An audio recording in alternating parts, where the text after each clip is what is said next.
이게 조금 거대 담론이 될지는 모르겠습니다만 지금 우리나라에서 가장 또 중요한 이슈 중에 하나, 인구 문제. 얼마 전에 그 2022년 합계 출산율 발표가 됐는데 0.78명. 그거 뭐 사상 최악이죠. 사상 최악. 그리고 OECD 평균 합계 출산율의 절반밖에 되지 않고 역시 그 중에서도 꼴찌고. 오케이. 숫자들을 이제 뉴스를 통해서 많이 봤어. 그러면 이게 나의 삶에 혹은 우리의 미래에 어떤 영향을 줄까를 좀 따져봐야 될 텐데 이게 우리가 따져봐야 될 문제들이 굉장히 많죠. 왜냐하면은 뭐 장기적으로 봤었을 때 네.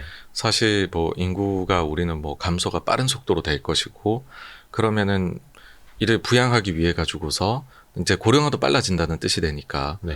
그러면은 뭐 지금 정부 지출이나 여러 가지들 엮여 가지고서 아주 초저성장 그리고 그게 이제 뭐 일본보다도 더 심해지게 되면 우리가 일본만 해도 문제가 많다라고도 얘기를 했었는데 네. 근데 그보다도 우리가 더 안 좋아질 수도 있는 거잖아요. 그러니까 우리의 아주 당면한 미래다 보니까는 이게 되게 관심들이 이제 뭐 많으시고 걱정을 정말 많이 하시는 것 같아요. 어떤 문제들부터 나타내야 될까요? 일단은 이 생산 가능 인구도 2017년인가? 예. 피크로 이미 정점을 찍고 감소하고 있다라는 통계들도 나오기 시작을 했고 어떤 문제들부터 우리가 좀 생각을 해봐야 될지. 사실 이제 그 주식을 하시는 분들 입장에서는 제일 이게 관심이 가실 만한 게 이렇게 되면은 국민연금을 낼 사람이 적어진다라는 것이고 예. 반면에 받아가시는 분들은 많아지는 그러다 보니까는 이게 고갈이 굉장히 빨라진다라는 게 될 겁니다. 그러면 그렇죠? 아마 2030년대에 들어가게 되면 지금이야 계속 해가지고서 이게 금액이 쌓여가지만 네. 그때부터 마이너스가 될 거거든요. 그러면은 팔아야 됩니다, 주식을. 아, 내줘야 되니까. 네, 네. 지금 뭐 해외 주식 뭐 이렇게 쭉쭉 투자해 놓은 우리나라에도 주식을 한 이제 국민연금 총 운용액 중에서 한 15%대를 국내에다 투자를 해 두고 있는데 거기에서 이제 매도가 나오게 되겠죠. 네.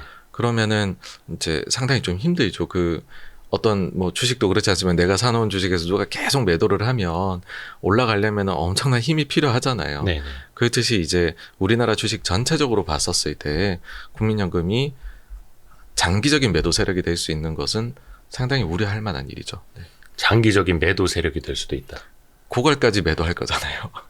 그렇죠. 왜냐하면 내는 사람은 적어지고 받아야 될 예. 사람들은 많아지면 당연히 이제 자산을 팔아서 연금을 줘야 하는 거 너무나 자명한 사실인데 아직 체감은 사실은 안 돼요. 그렇죠? 아직까지는 쌓여가고 있으니까 더 계속 사는 것만 나타나다 보니 그런 것 같고요. 일본 같은 경우에가 이제 그런 것 때문에 우리보다 먼저 일들을 다 겪었으니까 일본이 그래서 예전에 가보게 되면 일본의 기업들이 미팅을 하면은 일본의 그런 연금성 자금들에 대해서 네. 기업들이 크게 관심이 없어요. 왜냐하면 거기는 이제 돈이 빠져나간다라고 생각을 하다 보니 네. 주가가 오르기 위해서는 일본은 또 이제 개인 투자자 비중도 그렇게 높지가 않거든요. 네. 그러니까는 주가가 오르고 내림이 되게 분명한 게 외국인이 선택하는 기업은 주가가 오를 수 있고 그렇지 않으면 주가가 재미가 없다라고 생각을 하는 기업들이 꽤 있었어요. 그러니까 주가에 관심이 있는 일본의 상장사들의 경우에는 그런 생각하는 데들이 꽤 있었거든요. 그러다 보니까는 그때 뭐 제가 그때는 이제 회사 다닐 때에 아직 일본 펀드가 안 나왔는데도 네. 미팅을 하고 싶다라고 하면은 미팅이 되게 매칭이 잘 됐었어요. 그러니까 그 정도로 외국인 투자자한테 관심이 많았었던 게 되게 인상적이었는데 나중에 우리도 그렇게 되겠죠, 이제. 우리도 그러면 누가 사줄래? 라고 하면은 외국인이 그나마 힘이 있지 않아? 하면 외국인이 좋아할 만한 주식을 사자. 보자. 이런 식으로 외국인의 입맛에 맞춰줄 수 있도록 회사 뭐 이제 정책이나 이런 것들을 주식 쪽에서나 하자. 그렇게 하는 데들이 이제 날 수 있다고 생각합니다. 사실 뭐 3대 수급 주체 개인, 외국인, 기관 중에서 사실 기관 쪽으로는 또 돈이 들어와야 기관이 살 수 있는 거고 네, 그 중에 하나가 또 맞습니다. 국민연금이고 예.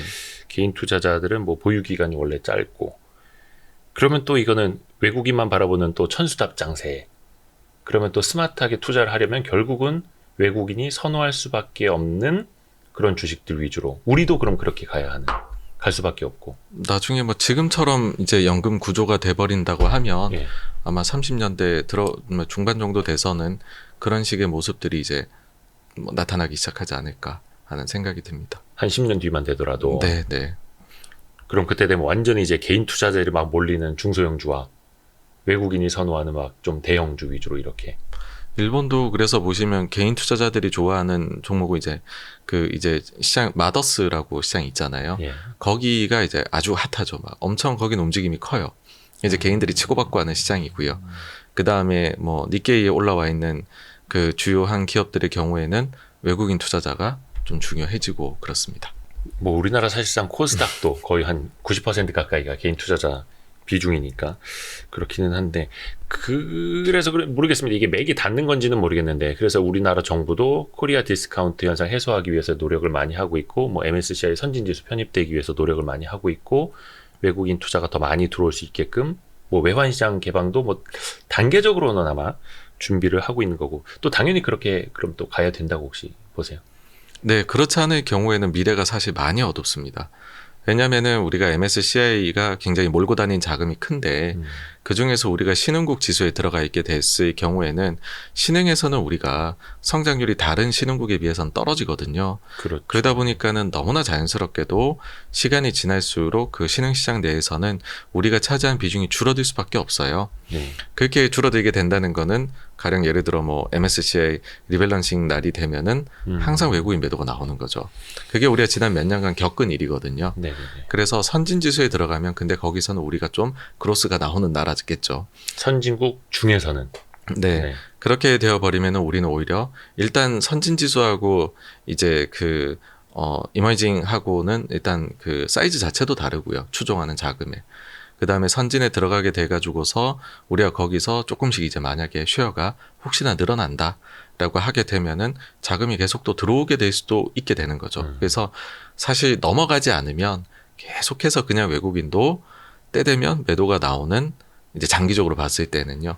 그런 구조다라고 봅니다. 그래서 우리가 선진 지수 진입을 노리는 거는 이거는 선택이 아니고 그냥 해야 되는 거고 아니면은 그냥 계속해서 이제 지금처럼 가게 되는 거죠. 선택이 아니라 완전 필수다. 이거는 예. 생존을 위해서도. 그러니까 신흥지수 중에서는 당연히 이제 중국하고 인도 비중이 또 빠르게 커지고 있어가지고 한국에 투자할 수 있는 비중은 상대적으로 이제 네, 금액이 네. 한정돼 있다라는 전제하에 줄어들 수밖에 없는 거고. 그러면 또 반론은, 그러면 선진지수 가면은 우리나라에 자금이 좀 많이 들어오겠느냐, 뭐 이런 것도 이제 따져보기는 하는데, 그런 연구 자료 결과들은 또 많이 나와 있으니까 그걸 좀 네, 참고하시면 좋을 것 같습니다. 요게 결국은 모르겠습니다. 이게 출산율을 높이는 문제는 이게 사실 하루 이틀 안에 될 것도 아니고, 정부가 전망을 한 게 그래도 요 정도 수준으로 가면은 합계 출산율이 2024년에 0.70명까지 떨어진 다음에 반등할 것이다. 근데 요거는 이제 평범한 시나리오고, 약간 부정적인 시나리오로 가면은 2025년에 0.61명까지 떨어질 수 있다. 장난이 아닌 숫자 아닙니까?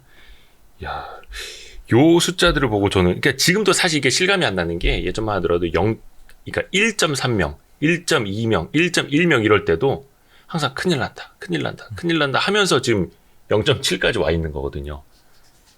근데 이거는 거의 뭐 전 국민적인 과제이기는 한데, 그러면 투자 아이디어는 어떻게 가져가야 될 거냐? 일단 한 가지는 말씀해 주셨어요. 외국인이 선호하는 주식으로 장기적으로 갈 수밖에 없다라는 것과, 또 어떤 게 있을까요? 이게 사실 우리는 또 좀 특이성이 있기는 해요. 그러니까 많이들 일본을 말씀들 하시지만은 일본은 내수 시장 규모가 큰 나라거든요. 아, 네. 그래서 내수에서 독특함을 가지고 있는 기업들이 장기 성장 스토리를 가지고서 시장의 지배자가 되는 경우들이 있습니다. 근데 우리는 조금 그러기에는 그 대상이 될 수 있는 기업의 숫자는 적을 것 같아요. 우리 내수 규모 자체가 그에 비해서는 작다 보니까. 그렇죠. 그래서 뭐 좀 이제 그 염원을 담아서 생각을 해보자면 네. 결국에 이 그 성장이나 이런 데서 인구 효과 같은 것들 아니면 자본의 축적 효과를 제외를 하면 그나마 여기에서 해볼 만한 거는 이제 생산성 혁신 혁명을 할 수밖에 없거든요. 네. 그러니까는 우리가 계속 좀 신산업 발굴을 해내고 그리고 사실 2차 전지가 그런 식으로 아주 성장을 잘 해낸 거잖아요. 네. 그런 것처럼 새로운 것들이 좀 생겨나고 그게 굳이 또 뭐 우리나라에만 공장이 있는 것이 아니더라도 기업들이 어쨌든 그걸 통해 가지고서 유관돼서 어쨌든 돌고 돌아서 뭔가라도 하나 더 생길 거거든요. 그래서 새로운 것들을 좀 만들어내고 이게 아주 그린필드로 투자가 아니더라도 여력 있는 기업들은 좀 대규모 M&A를 통해서 한 번에 우리가 좀 새로운 산업에 진입을 해서 그게 저는 대기업들의 역할인 것 같아요.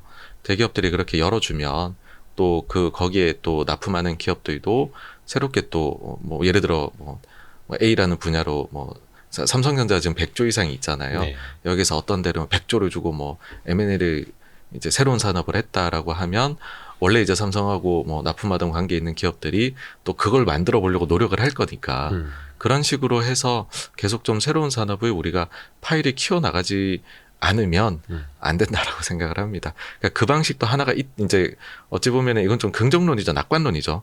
근데 이런 것들을 좀 해야 되지 않을까라고 생각을 합니다. 생산성을 향상시켜주는 기업들도, 그러니까 혁신 기술 같은 거에 대한 투자. 이거는 사실은 언제든지 그 성장 기업은 사실 이제 혁신성 이런 거에서 나오기는 하는데, 이제 그게 더 어떻게 보면은 절실해진다라는 차원으로 봐야 될까요? 인구 감소가 같이 겹치면서.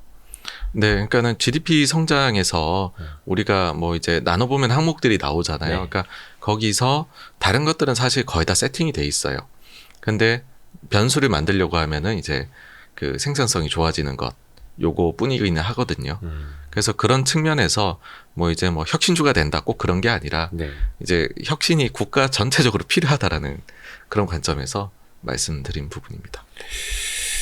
그래서 그런지는 모르겠지만 이것도 어떻게 보면 딱 맥이 닿네. 그 뭐 로봇 관련주들, 뭐 자동화 관련주들, 뭐 또 나아가서 AI 관련된 기업들도 큰 틀에서 보면은 그 거대한 변화 한가운데 있는 거기는 한데, 사실 이게 또 주식시장에서는 거의 뭐 10년치를 또 미리 땡기기도 해서 좀 어지럽기는 한데, 약간 그런 것도 좀 아이디어가 될 수는 있을 것 같습니다. 그렇죠?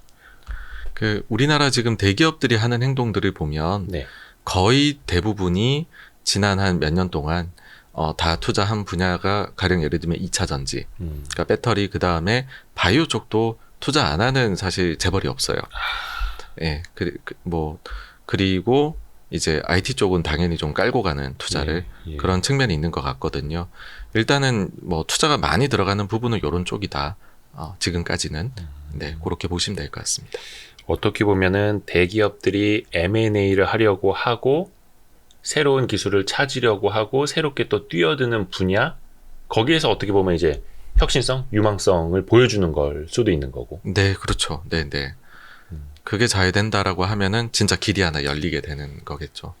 그렇죠. 네. 근데 따지고 보면 뭐 2차 전지 말씀해 주셨던 뭐 바이오, 또 뭐 현대차나 삼성이 그랬듯이 로봇 관련 투자, 네, 그렇죠, 예. 그렇죠. 네. 이런 식으로 이제 투자 아이디어를 보면 굉장히 뭔가 명쾌해지는데, 예, 항상 문제일 겁니다. 이제 실전으로 들어가면은 그렇죠. 그래서 그게 좀 어렵습니다. 인구 감소 요걸로 인해서 조금 더 우리가 뭐 볼만한 것들, 뭐 내용 어떤 걸 좀 이어가면 좋을까요? 사실 이제 그 인구의 문제 같은 경우는 네. 우리만의 문제는 아닙니다, 지금. 중국도 인구가 감소했다라는 거를 공식적으로 처음 얘기를 했고, 예. 그리고 뭐 여러 가지 요즘에 나오는 책에서 인구가 이런 식으로 감소 추세로 들어가게 되면 그러면은 인플레이션을 유발할 수 있다라는 이야기들을 이제 하는 것이죠. 잠시만요. 인구가 감소하면은 인플레이션을 더 유발할 수 있다. 근데 뭐 이제 조금 요인이 다르긴 하지만은 네. 미국 보시면 미국이 지금 일할 사람이 부족하다라고 해버리니까는 뭐 그 이제 시간당 임금 상승률도 매우 높고 그러다 보니 인플레 잡기가 어렵잖아요. 그러니까 생산 가능 인구 측면에서 보면. 네. 그리고 뭐 사회가 변해가지고서 뭐 은퇴를 조기에 많이 해버린다든지. 근데 뭐 지금 미국 같은 경우에는 이제 이민자가 또 줄어가지고서 그런 문제도 있고요. 그래서 생산에 있어가지고서 가장 값싸게 이제 그런 거를 제공을 해왔던 가령 중국의 경우에도 정말로 더 이상 중국이 값싸게 생산하는 것이 아니라 우리도 이제는 수급이 그렇게 안 된다라고 하게 되면 과연 글로벌이 어떻게 할 것이냐. 미국 같은 경우에도 이거에 대해서 이제 2007년인가 8년도에 이미 그때 이제 그 전에 의장 하셨었던 앨런 그린스펀이 네. 격동의 시대라는 책에서 한 얘기가 있어요. 예. 미국의 베이비 부머 세대들이 은퇴를 하게 되면 이게 좀 구조적으로 인플레가 높아질 위험이 있다라고 얘기를 했었고, 그게 첫째는 그런 식으로 이제 일할 사람이 없는 거죠. 네. 그냥 인건비가 올라갈 수 있다 하는 거고, 또 하나는 요건 이제 금융적인 요인인데요. 예. 그런 분들이 은퇴를 하게 되면, 그러니까 은퇴한 사람이 늘어나면 그 사람들은 그러면은 나의 그 연금이나 이런 거를 이제 받아야 되잖아요. 네네네. 그럼 그 지급하는 금융사는 그 전까지는 자산을 계속 돈 받아 샀다가 예. 그때부터는 팔아서 지급을 해야 되는데 그냥 기본적으로 연금들은 채권을 많이 들고 있거든요. 네. 그러면은 채권 매도가 나오지 않겠느냐. 아. 그러면 시중금리가 채권에서 올라갈 가능성이 있지 않겠느냐. 네. 이런 이제 우려도 거기에 나와 있거든요. 이제 그런 뭐 부분들이 만약에 겹친다라고 하면 우리가 생각했던 것보다 이제 경험했던 것보다 인플레가 한 단계 올라가 버리는 일이 벌어지게 되는 것이죠. 예. 그러니까 기존에는 우리가 그 아주 오랫동안 그러니까 실질적인 디플레이션은 아닙니다만 디플레이션 요인이 커지는 시대를 살아왔지 않습니까? 예를 들어서 뭐 자유무역이라든지 네네. 인터넷을 통한 가격 비교, 빠른 배송, 또 뭐 자동화 뭐 이런 것도 있었고 그리고 말씀하신 뭐 중국의 값싼 노동력으로 인해서 수급이 또 원활하게 됐던 것들. 근데 생각해보면 그 하나하나가 이제는 너무나 당연해졌고 또 반대로 자유무역과 인구 문제 측면에서는 그 이제 뒤로 완전 반대로 돌아가고 있고 그래서 네네. 장기적으로 보면은 인플레이션 시대로 갈 수밖에 없다. 약간 이런. 지금 이제 그래서 장기 인플레를 자극하는 요인이 예. 자꾸 나오고 있습니다, 사실. 네. 그러니까 저도 뭐 이제 단기적으로 봐서는 이게 인플레가 너무 높았기 때문에 당연히 그러면 어느 정도 안정화가 될 것이다라는 생각 뭐 누구나 하시는 거잖아요. 네. 그런데 우리가 진짜 초장기적으로 봤었을 때에는 사회 변화 지금 되어가는 것들이 일단 인플레를 좀 유발할 만한 요인들이 자꾸 하나씩 나타난다. 이고 추가적으로 또 여기에 더해서 말씀드리자면 최근에 이런 IRA 법안도 그렇고 미국의 네. 그런 그 공급망을 뒤흔들면서 그런 부분들도 뭐 말씀해 주신 자유무역이 좀 흔들리는 그러면 이게 인플레를 더 초과로 유발할 수 있는 요인이거든요. 네. 근데 유럽에서도 또 IRA 비슷한 거 하겠다라고 이미 얘기를 또 했지 않습니까? CRMA든가요? 네. 예. 그래서 그쪽도 기준이 나와가지고서 막 공장들이 가야 되는 거면 그럼 이거는 좀 문제가 사실은 이제 장기적으로는 축적이 돼버리게 되겠죠. 그리고 이것이 어디까지 연결이 되냐 하면은요, 가령 예를 들면 그런 일이 발생했을 때 그러면 한국 기업들은 안 좋으냐? 아니요. 한국 기업들은 영향이 없어요. 사실 그중에 한국에서 만들어 파나 미국에서 만들어 그쵸. 파나 근데 경쟁력 있는 기업들, 뭐 유럽이나 미국에 공장을 지어서 현지에서 통할 수 네. 있는 기업들까지는 근데 한국은 문제가 되죠. 일자리가 없어질 테니까. 국가적으로. 예. 공장이 다 떠나버리고 아무도 투자를 안 하는 미국에 해야 되고 유럽에 해야 되니. 그렇죠. 예. 그러니까 그래서 그러면 한국이란 나라의 장기적으로 무역 수지가 적자가 구조화가 돼 버릴 위험도 존재를 하거든요. 그렇죠. 그렇게 되었을 경우에는 근데 이게 또요. 이 세계가 다 연결이 돼 있습니다. 경제가. 네. 만약 그런 일이 발생을 한다라고 하면 우리뿐만 아니라 다른 제조 강국들, 일본도 그럴 거고 중국도 그럴 것이고 뭐 독일 같은 나라도 네. 그런 문제를 똑같이 겪게 될 거잖아요. 네. 다 뭐 미국에 지어라 어디 지어라 해버리면 그러면은 이 나라들은 원래는 무역에서 돈을 많이 벌어서 그 남는 돈으로 미국의 국채를 샀거든요. 외환 그쵸. 보유고가 예. 늘어나니까. 근데 그걸 이제 못 사게 될 것이다라는 거죠.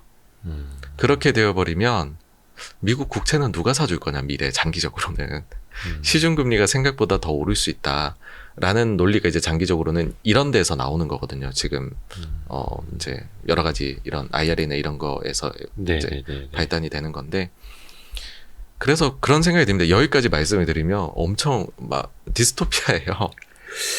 이게 사실 굉장히 어려운 이야기이기는 해요. 어떻게 보면 이제 네네. 미국이 뭐 인플레이션을 수출하는 시대라는 표현이나 아니면 이제 자기네 국채를 수출해서 약간 뭐라 해야 되나 부채를 수출하고 그렇죠. 예. 그렇죠. 네네. 자기네 이제 내수 시장을 내어주고 약간 이런 개념으로 지금 이제 흘러왔던 건데 근데 사실 모르겠습니다. 미국의 정치인들이 미국 땅에 공장을 지어라, 투자 많이 해라, 고용 유발 많이 해라.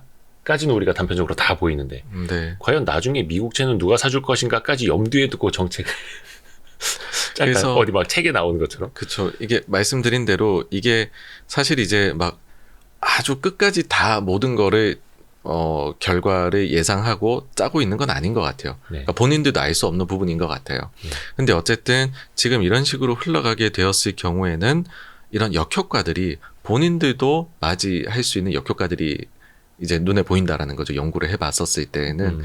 그래서 지금 이제 말하고 있는 그런 방향으로 저는 왠지 고지고대로 가지 못할 것 같다는 생각이 들어요.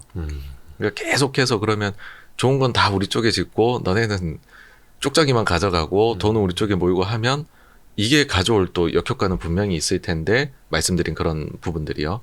그러면은 과연 정말로 다 진행할 수 있을까? 어느 순간에는 이게 문제로 확 불거져 가지고서 다시 우리 이건 좀 과했던 것 같아 할 수도 있을 것 같고, 그 다음에 또 조금 다른 얘기로 가가지고서는 가령 아까 전에 뭐 좀 일할 사람이 줄어들면은 인플레가 오지 않겠느냐인데, 근데 만약에 우리가 요즘 많이들 얘기하는 AI나 로봇 쪽이 엄청나게 발전을 빠르게 해서 네.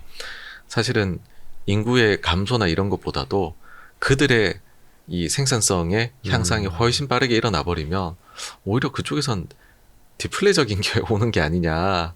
나중에 그렇게 될 수도 있겠죠. 그 발전 속도에 따라 알 수 없는 거잖아요. 네. 그래서 저는 뭐 그렇게 봅니다. 그러니까 우리가 장기적으로 걱정해야 될 게 어떤 건지는 분명히 알아야 된다. 네. 근데 이 기본적으로는 좀 인간 그 자체에 대해 가지고서 우리가 많은 실수를 하지만은 또 혁신을 문제를 이겨내오면서 지금까지 문명이 발전을 해왔잖아요. 그렇죠. 그러니까는 그거를 아주 비판적으로 보기는 하되 또 해결을 해 나갈 수도 있다라는 생각으로, 왜 주식은 좀 낙하는 자들이 살아남는다는 얘기를 하잖아요. 네. 그래서 그런 쪽의 시각으로 이제 오늘 말씀드린 주제를 좀 보시면 어떨까 싶습니다. 이게 되게 고민이 되는 주제입니다. 우리가 뭔가 뭐 담론을 하나 던지는 것 같지만 당면한 가장 큰 문제이기도 하고, 그러니까 최근에도 이렇게 새로운 공장 건립하시는 사장님들 이야기를 들어보면은 신공장을 짓는 목적 중 하나는 이제 캐파 증설이겠지만 두 번째는 인건비 떨어뜨리려는, 그래서 계속 더 자동화하고 네, 기존에 100명이 필요했다면 새로운 공장에서 20-30명만으로도 되는 걸 지을 거야. 네. 그래서 더 효율화할 거야. 근데 그게 기업 입장에서는 굉장히 좋은데 국가 전체적인 입장에서 좋을 거냐. 근데 또 그 공장이 한반도가 아니라 그렇죠. 유럽이고 미국이야. 이러면 이제 더 심각해지는 거죠. 그래서 막 진짜 디스토피아적으로 가면 현대판 러다이트 운동이 나오는 거 아니냐. 이제 기계 다 부셔라. 막 이렇게까지도. 뭐 외교 관계가 뭐가 중요하냐. 지금 우리가 먹고 살 수가 없는데 네네. 이렇게까지도 될 수 있는 거라. 뭐 그럼 제일 먼저 생각해 볼 수 있는 거는 이제 기본 소득을 제공을 해주자. 라든지 아니면은 그렇게 또 이야기가 로봇 하나당 흘러가네요. 로봇세를 해가지고서 그걸 재원으로 해서 이런 기본 소득을 제공하자라는 이야기도 분명히 나올 것 같아요. 근데 제일 이게 이제 선순환이 되려면은 그렇게 해서 제조업체에서 원래는 뭐 이런 데서 근무를 하셔야 될 분들이 다른 새로운, 알고 보면 우리가 이 산업의 노동력 부족 문제가 아주 심각한데 우리가 못 느끼고 있었는데 제조 쪽에 많이 가 있었던 거죠. 네. 근데 근데 이쪽에서 빠져나온 인력이 반대쪽으로 새로운 쪽으로 이게 신규 창출이 될 수 있다면 베스트겠죠, 완전히. 그러니까 그거를 이제 만들어낼 수 있는 게 기업하시는 분들하고 정치인들의 숙제이지 않나 생각을 아니, 뭐 합니다. 정치인들한테 솔직히 기대할 건 없을 것 같고요. 기업인들한테 좀 기대는 해보겠습니다. 근데 사실 아까도 막 온쇼어링 같은 거, 네, 뭐 네. 우리 땅에 지어라 이런 거 많이 하지만 사실 네, 그게 네. 정말 많은 나라들이 온쇼어링 혹은 리쇼어링 정책으로 경쟁이 붙는다. 그럼 당연히 내수 시장이 큰 나라, 그쵸. 뭔가 보조금을 네, 네. 많이 줄 수 있는 힘이 있고 돈이 있는 나라 위주로 승리를 하겠죠. 네, 네. 뭐 그게 뭐 미국, 유럽, 뭐 중국, 뭐 일본까지도 될 수 있고. 근데 이제 꼴랑 인구 5,200만 그것도 줄어들고 있는 한국에서는 네. 선택지가 별로 없을 것 같고. 맞습니다. 당장 그 뭐 예. 반도체 지원법 K-칩스 이거 가지고도 뭐 그죠? 네, 네. 세액 맞아요. 지원 이게 예. 얼마냐 몇 퍼센트 이거 가지고도 뭐 엄청난 논쟁이 벌어지고 있는데 그 경쟁 축에서는 상대적으로 안 될 것 같고 아예. 네. 그래도 걱정이 또 많이 돼요. 약간 장점은 있습니다. 장점이요? 예. 그러니까 지금 말씀해주신 이제 뭐 그 각종 쇼어링 그 시리즈 네. 중에 네. 이제 프렌드 쇼어링도 있거든요. 프렌드 쇼어링이 뭐예요? 그러니까 그 나라들도 본인들이 기술이 다 가지고 있지는 못하다 보니 아, 동맹국들을 우방들을 끌고 와서, 그러니까 미국이 뭔가 IT 관련해서 자국을 만들려고 하면 한국도 좀 왔으면 좋겠다. 그 다음에 뭐 유럽도 뭘 하려면 한국이 필요해. 중국도 하려면 한국이 필요해 할 때 우리가 이제 완전 제조 기반은 그런 데다 만들겠지만은 근데 그걸 하기 위해 가지고서는 뭐 이제 그 중간에 부품 같은 것도 만들어야 될 거고 그거를 R&D 하는 것도 있어야 될 것이고 뭐 여러 가지의 기반 산업이 존재해야 될 거잖아요. 네, 네, 네.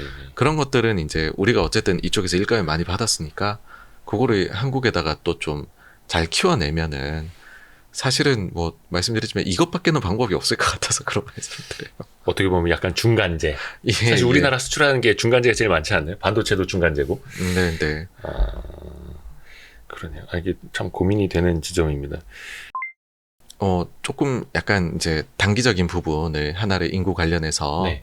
또 하나 이제 말씀을 드리자면 사실 이제 다들 또 궁금해 하실 만한 게 미국의 그래서 고용시장은 단기적으로 어떻게 될 거냐라는 것도 있을 것 같아요. 그쵸. 그거 많이들 궁금해 하시죠. 네. 그 미국의 고용시장은 뭐 실업률은 거의 완전 고용에 가까울 정도로 네, 뜨겁고 네. 아까 잠깐 말씀해 주셨습니다만은 이민자가 네, 네. 줄었고 또 네. 이제 코로나19 때문에 인구 좀 사망자가 좀 사망자도 많았고. 늘었고요. 예. 근데 이게 앞으로도 이렇게 갈 것이냐? 네. 이걸 봐야 그래서 되잖아요. 심플하게 봐서는 요인 자체가 제일 컸던 거는 뭐 조기 은퇴가 많았던 거. 네. 그리고 그다음 두 가지 요인이 말씀해 주신 이제 이민자가 네. 많이 줄어들었고 그리고 사망자도 과거 대비 많이 증가를 했습니다. 네. 근데 이제 그 코로나가 완전히 정상화가 되면 뒤에 두 개의 부분은 아마 사라지지 않을까라고 우리가 생각을 해볼 수 있겠죠. 뭐 사망자가 코로나 때문에 그렇게 초과 사망이 있었는데 그거는 이제 없지 않겠느냐. 네. 네, 그 다음에 또 하나가 그럼 이제 코로나 때문에 국경을 막아놨었는데 코로나 끝났다라고 해버리면은 국경 열면 다시 이민자들이 들어오게 될 텐데 그러면 이민자 관련해가지고 그 일자리에서 부족이 나타났던 것도 해소가 될 수 있다라고 보고요. 실은 이제 저도 지금 뭐 미국에 있는 것도 아니고 하니까 미국인도 네. 아니니 왜 조기 은퇴를 그만큼이나 많이 하는지에 대해서는 뭐 이제 투자로 돈을 벌어서라든지 아니면은 주변에서 뭔가 이제 자기 지인이 갑자기 사망하는 걸 보면 내가 이렇게까지 너무 뭐 죽을 때까지 일하는 것보다 좀 인생을 즐겨야겠어. 인생은 짧은 것 같아. 이렇게 생각의 변화가 있을 수도 있고요. 아니면 뭐 보건 문제 때문에 집에서 한 사람은 원래 맞벌이를 하다가 그냥 집에서 하고 야 요즘 재택근무도 잘 되더라 하면 그냥 뭐 소소하게 종종 이렇게 일자리는 잡히지 않는 정도 수준으로 또 뭐 그런 것들도 있을 것 같기는 해요. 근데 그건 알 수 없지만은 어쨌든 나머지 뭐 사망이 늘었던 거다 아니면 이민자가 감소했던 것들은 일단 없어지지 않겠느냐라고 하면 우리가 시간이 지나면은 이 지금의 레이버 쇼티지도 좀 감소할 거다라고 저는 생각을 합니다. 네. 그래서 미국의 고용 시장이 너무 뜨거운 것도 조금은 완화가 될 수는 있을 텐데. 네. 근데 이게 약간 연준이 바라보는 것과 미국의 행정부가 바라보는 게 약간 다르지 않을까? 왜냐면 행정부 입장에서는 고용 지표 좋은 게 경기가 좋은 거고 자기네들이 어떻게 보면 이제 정책을 잘해서일 수도 있고 미국 경제가 튼튼하다라는 성과가 될 수도 있는 거잖아요. 근데 이거를 막 꺾어버리고 싶을까요? 물론 연준은 그걸 꺾어보려고 하는 거는 좀 있습니다만. 그러니까는 그 지속적으로 연준이 그런 생각이 있거든요. 계속 돈을 풀면 되지. 그렇게 해서 계속 경기를 과열시키며 계속 일자리는 엄청나게 타이트할 거고 네. 그럼 좋은 거 아니냐. 인플레를 왜 잡아야 되지? 라는 생각도 하실 수가 있어요. 근데 반대로, 인플레를 네. 잡는 이유는 네. 그렇게 해야지 장기적으로 봤었을 때 일자리가 유지가 된다는 거죠. 왜냐하면은 너무 높은 인플레를 계속해서 가져가게 되면 그러면 그 자체로 이제 그 엄청난 경기 침체를 유발할 수가 있고 그런 궁극적으로는 사람들이 일자리를 많이 잃게 된다라는 거죠. 네. 이거를 일자리에 적용을 해보면 좀 더 세밀하게 들어가서요. 그러니까는 실업률이 낮은 것과 그 다음에 임금 상승률이 높은 게 구분이 될 수도 있다라는 겁니다.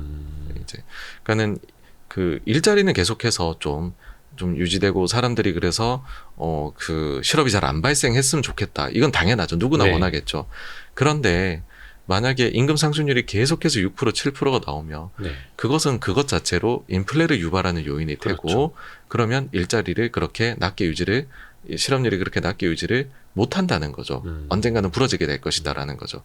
그런 측면에서 봤었을 때에는 적절하게 공급을 늘려가지고서 일단은 그러니까 이것이 굉장히 마치 기회단이 줄타기를 하고 있는 것 그러니까 고개를 부리고 있는 거라고 같다고 보시면 돼요. 딱 들어보셔도 어렵잖아요. 예. 근데 일단은 어려운 걸 한번 해보자라는 거죠. 본인들의 목적에 따라서요. 그러니까 공급을 늘린다라는 게 이제 일자리 참여자들, 구직자들을 좀 더 맞습니다. 늘려야 된다. 네네. 예. 그렇게 되면 어쨌든 일단 그 임금 상승률부터 떨어지지 않겠느냐. 그래서 임금 상승률이 과거에 그냥 평균 적정한 수준으로 내려오면 그러면 인플레 압박은 많이 줄어들게 될 것 같다라는 생각을 일단 하는 것 같습니다.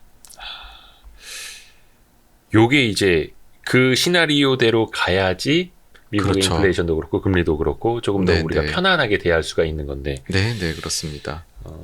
요거는 이제 미국의 어떤 그 이민 정책이나 고용 정책이 어떻게 변하는지는 계속해서 우리가 좀 트래킹을 해야겠네요.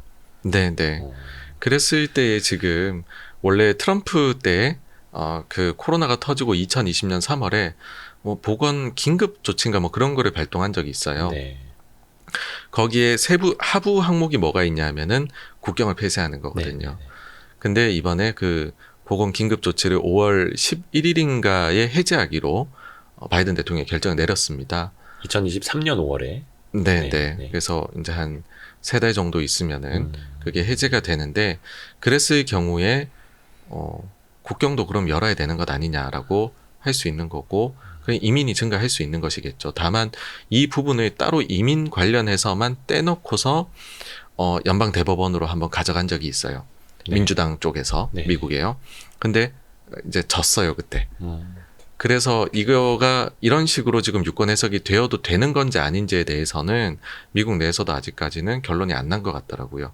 근데 만약에 뭐 그러면은 더 상위 조치인 뭐 보건 긴급 조치가 사라진다라고 하면 그 밑에 것도 다 사라지는 게 맞지 않느냐라고 하게 되면 실은 이제 이민이 그때부터는 들어올 수 있는 환경이 갖춰지게는 됩니다. 그러면은 그걸로 인한 약간 뭔가 고용 지표의 변화는 조금 더 시차를 두고 봐야 될 필요는 있겠네요. 그럴 때 이제 투자자들은 빨리 알고 싶잖아요. 그죠? 그 영향이 예, 어떨지. 예, 예. 그러면은 이제 국경 지역부터 주별로 다 뜯어보게 되겠죠. 한 주 한 주 나오는 데이터를 이제 보면서 네. 이민자가 그러면 많이 결국 들어온다. 이것이 전체적으로 50개 주로 하게 되면 어떻게 될까 이런 식으로 아마 역산을 하면서 들어가지 않을까 싶습니다. 일단은 그 이민자가 얼마나 들어오는지부터. 네, 물론 이제 네. 이민자가 들어오는 건 당연히 일하려고 돈 벌려고 들어오는 네. 목적이 가장 클 테니까.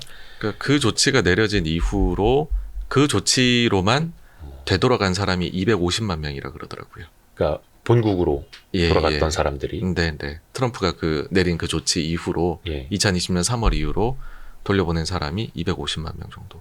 그 잠재적으로도 그 사람들이 다시 미국 땅으로 되돌아올 수 있다라고 볼 수도 있는 거고. 노동력이 될 수 있는 그런 부분이죠. 네.